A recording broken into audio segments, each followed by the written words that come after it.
laughing like a minute ago and I forgot my note. So we started in Seattle 3 weeks ago. This week is LA, where there's going to be a week of wonderful stuff, and there was a great meeting with Occupy LA last night. That's going on all week. Hopefully you'll be seeing in the news. Then the week of October 10th, for a week, New York, Minneapolis, and Chicago will all be doing things. Chicago is going to start on the 10th with what we think will be 5,000 people. There's going to be all sorts of things every day. I won't give them all away here because we don't necessarily want to not be able to do them, but lots of really creative, fun stuff.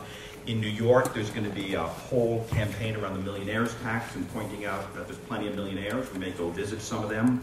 We're also going to do some interesting things about the banks who have got the Metropolitan the Transit Authority in these bad deals so that they're paying money instead of making the trains run, it's going to JP Morgan. In Minneapolis on Friday the 14th, there's going to be a great rally and march. People are going to be going to Wells Fargo and talking about everything from private prisons to why neighborhoods are getting devastated. So we have a week of stuff cooking all over the country that I think combined with the Occupy thing, if we build on it and you all get involved, I think offers an opportunity just maybe for us to say that this isn't a flash in the pan, but something's going on all over the country.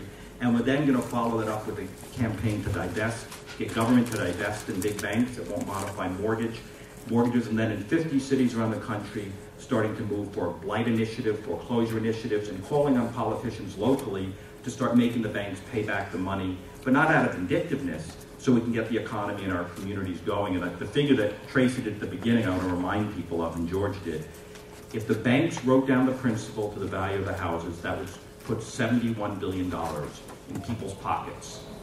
That $71 billion, when turned over, could create 1 million jobs. And if you put on top of that, does anybody remember what the bank executive pay and bonus pool is? So this is, if you believe, anybody here believe in numerology? So here's an amazing numerology. The state budget deficits were like 150 billion, right? Isn't that the figure you use? It's around. What? It's gone up now. But no, it's like twice, 3 times that much. Okay, well, leaving aside, I'm just talking about the bookkeeping I know from my numerology. Don't ruin my thing, man. I'm making it all come together. So, about 150 billion, 71 billion to fix housing. The bank bonuses and compensation pool is $140 billion. So I think the thing we got to be clear on is this is not a shortage of money. It is an income transfer from us to them. Yeah. And so there is a solution.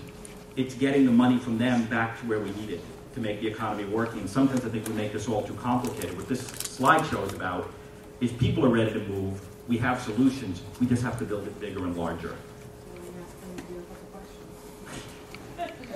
I was going to do that, but we're like but before I do that, I'm supposed to do something before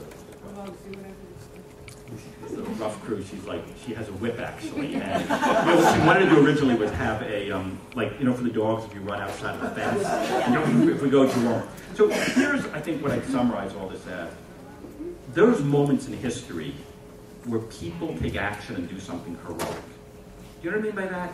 It's like where we don't wait anymore, where we do something heroic, where we take a risk, where we reach deep in our soul and say things are so wrong that we each can be leaders.